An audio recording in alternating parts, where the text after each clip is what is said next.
उत्पत्ति ग्रंथ अध्याय 24। इसहाक का विवाह। उस समय तक इब्राहिम बहुत बूढ़ा हो गया था और प्रभु ने उसे उसके सब कार्यों में आशीर्वाद दिया था।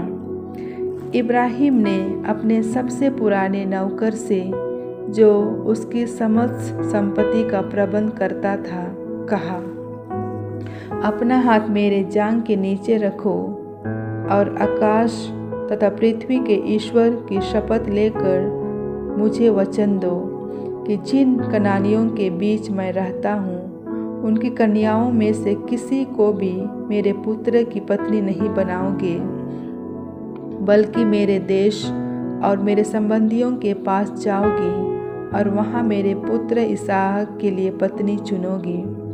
नौकर ने कहा, हो सकता है कि वहाँ कोई ऐसी स्त्री नहीं मिले जो मेरे साथ इस देश आना चाहती हो, तो क्या मैं आपके पुत्र को उस देश ले चलूं जिसे आपने छोड़ दिया है? इब्राहिम ने उत्तर दिया, तुम मेरे पुत्र को वहाँ कदापि नहीं ले जाना। प्रभु आकाश और पृथ्वी के ईश्वर ने मुझे मेरे पिता के घर और मेरे कुटुंब के देश से निकाला और शपथ लेकर मुझसे कहा कि वह यह देश मेरे वंशजों को प्रदान करेगा। वही प्रभु तुम्हारे साथ अपना दूत भेजेगा, जिससे तुम वहाँ से मेरे पुत्र के लिए पत्नी ला सको। यदि कोई स्त्री तुम्हारे साथ चलने के लिए तैयार ना हो, तो तुम अपनी इस शपथ से मुक्त होगे, किंतु मेरे पुत्र को वहाँ कदापि नहीं ले जाना। तब सेवक ने अपने स्वामी इब्राहिम की जांघ के नीचे अपना हाथ रखकर और शपथ खाकर उसे वैसा ही वचन दिया। इसके बाद वह सेवक अपने स्वामी के ऊँटों में से 10 ऊँट और अपने स्वामी की सब प्रकार की सर्वोत्तम चीज़ें लेकर उत्तरी मेसोपोटामिया के नाहोर नामक नगर के लिए चल पड़ा। वहां पहुंचकर उसने नगर के बाहर एक बावड़ी के पास ऊँटों को बिठा दिया। संध्या हो रही थी। नगर की स्त्रियां उस समय वहां पानी भरने आया करती थी। उसने कहा, प्रभु मेरे स्वामी इब्राहिम के ईश्वर, आज मुझे सफलता प्रदान कर। कृपया मेरे स्वामी इब्राहिम पर दया दृष्टि कर। देख, मैं इस जल स्रोत के पास खड़ा हूँ। नगर के निवासियों की पुत्रियाँ पानी भरने यहाँ आने वाली है। ऐसा कर कि मैं जिस कन्या से कहूँ कि तुम अपना घड़ा उतार दो और मुझे थोड़ा पानी पिला दो, और वह बोले कि पी लो, और मैं तुम्हारे ऊँटों को भी पिला दूँगी, वह वही कन्या हो जिसे तूने अपने सेवक इसहाक के लिए चुना है। इससे मैं समझूंगा कि तूने मेरे स्वामी पर दया की है। वह ऐसा कह ही रहा था कि कंधे पर घड़ा रखे रेबेका वहां आ गई। वह इब्राहिम के भाई नाहोर की पत्नी मिल्का के पुत्र बतूएल की पुत्री थी। वह कन्या अत्यंत सुंदर थी, कुंवारी थी, और उसका किसी पुरुष से संसर्ग नहीं हुआ था। वह बावड़ी में उतरी और अपना घड़ा भरकर फिर ऊपर आई। तब सेवक ने उसके पास आकर कहा, कृपा करके अपने घड़े में से मुझे कुछ पानी पिला दो। वह बोली, पी लीजिए महोदय। उसने तुरंत अपना घड़ा अपने हाथ पर उतारकर पीने के लिए उसे पानी दिया। जब वह उसे पानी पिला चुकी, तब बोली, मैं आपके ऊँटों के लिए भी पानी भरती जाऊंगी, जिससे वे भी पानी पीकर तृप्त हो जाएं। उसने तुरंत अपने घड़े का पानी नाद में डाला और पानी भरने के लिए फिर से बावड़ी पर दौड़ी। इस प्रकार वह उसके सब ऊँटों के लिए पानी भरती गई। सेवक यह जानने के लिए चुपचाप खड़ा देखता रहा कि प्रभु ने उसकी यात्रा सफल की या नहीं। ऊँटों के पानी पीने के बाद सेवक ने आधे तोले सोने कि एक नाथ और उसके हाथों में पहनाने के लिए 10 तोले सोने के 2 कंगन निकाले और पूछा, तुम किसकी पुत्री हो? मुझे यह बताओ कि क्या तुम्हारे पिता के यहाँ रात बिताने को हमारे लिए स्थान मिलेगा? उसने उसे उत्तर दिया, मैं नहोर की पत्नी मिल्का के पुत्र बतूएल की पुत्री हूँ। फिर उसने कहा, हमारे यहाँ बहुत पुआल और चारा है और रात में रहने को काफ़ी जगह भी है। इतना सुनना था कि सेवक ने सिर झुकाकर प्रभु को प्रणाम किया और कहा, प्रभु, मेरे स्वामी इब्राहिम के ईश्वर धन्य है। उसने मेरे स्वामी पर दया दृष्टि की और उसके प्रति अपने सत्य प्रतिज्ञा निभाई है। प्रभु ने मुझे सीधे रास्ते पर अपने स्वामी के भाइयों के यहाँ पहुँचा दिया है। लड़की दौड़कर अपनी माँ के पास आई और उसने घर वालों को सारा हाल सुनाया। रेबेका का लबान नामक एक भाई था। लबान उस व्यक्ति से मिलने के लिए बौड़ी की तरफ दौड़ा।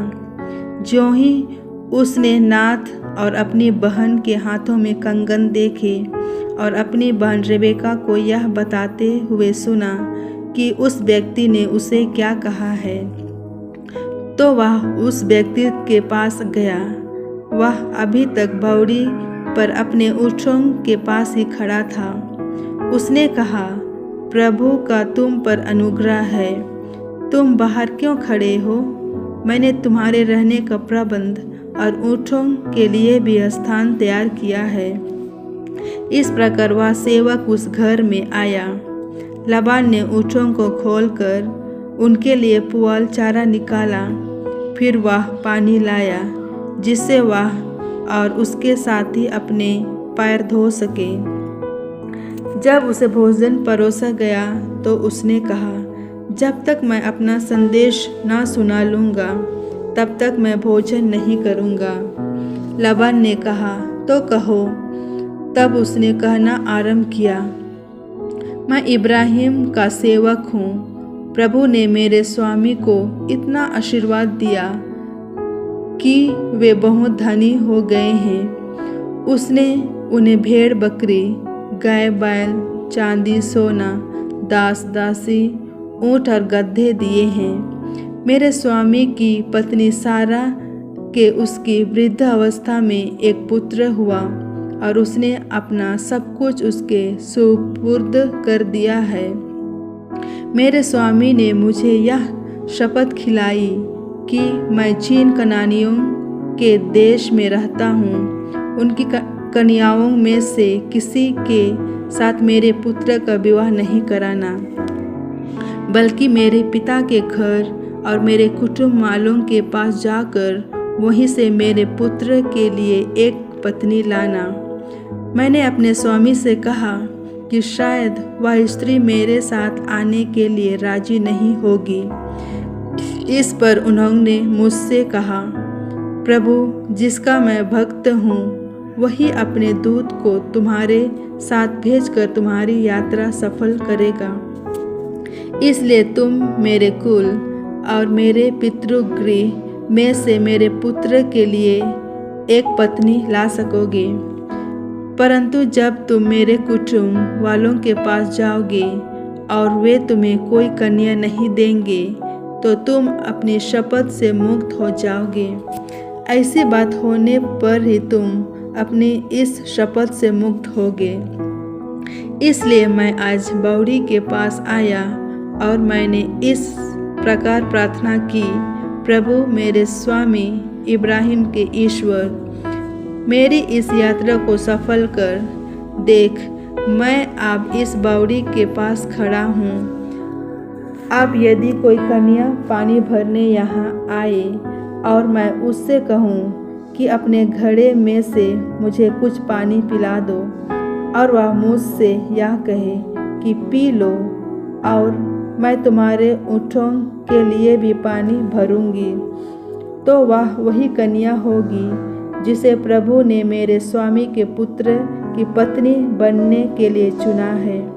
मेरे मन में यह प्रार्थना अभी पूरी भी नहीं हो पाई थी कि रेबेका अपने कंधे पर घड़ा रखे वहां आ गई। वह बावड़ी में उतरी और पानी भरने लगी। तब मैंने उससे कहा कि मुझे कुछ पानी पिला दो। उसने तुरंत अपना घड़ा नीचे उतारा और कहा, पी लीजिए, मैं अपने ऊँटों को भी पिला देती हूँ। मैंने पानी पिया और उसने मेरे ऊँटों को भी पानी पिलाया। इसके बाद मैंने उससे पूछा कि तुम किसकी पुत्री हो? उसने उत्तर दिया, मैं नाहोर की पत्नी मिल्का के पुत्र बतूएल की पुत्री हूँ। इस पर मैंने उनकी नाक में एक नाथ पहना दी और उसके हाथों में कंगन पहना दिए।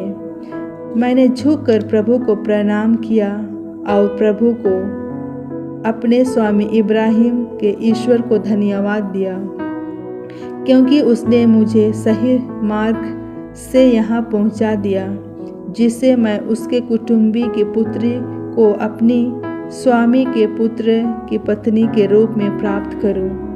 अब यदि आप मेरे स्वामी के प्रति प्रेम तथा ईमान रखना चाहें तो मुझे बताएं, यदि नहीं रखना चाहे तो मुझे बताएं और मैं अन्यत्र पता लगाऊंगा।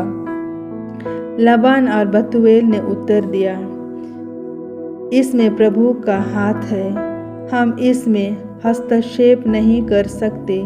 रेबेका यहाँ आपके सामने है, इसे अपने साथ ले जाइए, जिससे यह आपके स्वामी के पुत्र की पत्नी बन जाए, जैसे कि प्रभु ने कहा है।